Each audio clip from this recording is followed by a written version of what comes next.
Comme dans toute communauté chrétienne, il est normal que la communauté des moines bénéficie du ministère d'un prêtre pour la célébration des sacrements, pour l'accueil des personnes qui viennent de l'extérieur et qui nécessitent une attention particulière de la part d'un ministre qui peut par exemple donner le sacrement de réconciliation. Mais cet exercice du ministère, d'après saint Benoît, demande surtout une grande humilité. Il ne s'agit pas de faire que le ministère soit un lieu de pouvoir, mais au contraire qu'il soit, comme son nom l'indique, un lieu de service, un lieu d'attention à ce que la règle prescrit à tous les moines pour accomplir le commandement d'amour.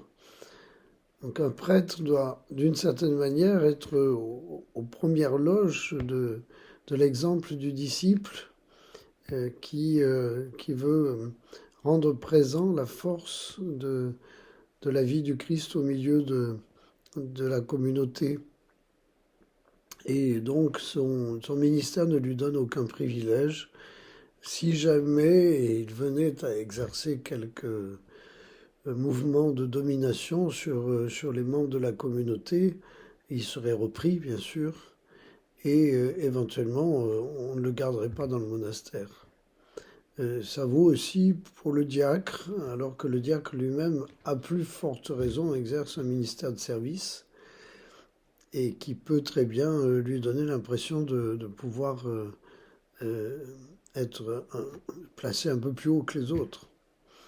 Donc il y a là une tentation profonde qui a dénoncée depuis l'Évangile jusqu'à aujourd'hui dans cet exercice du service de la communauté et qui est accompagné d'une ordination sacramentelle et qui peut être perçue d'une manière faussée.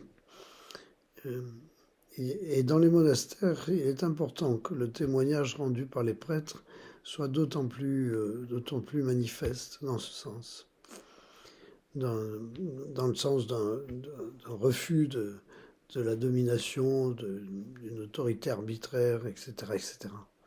C'est là une chance d'être en communauté que de pouvoir vérifier où on en est de ce point de vue.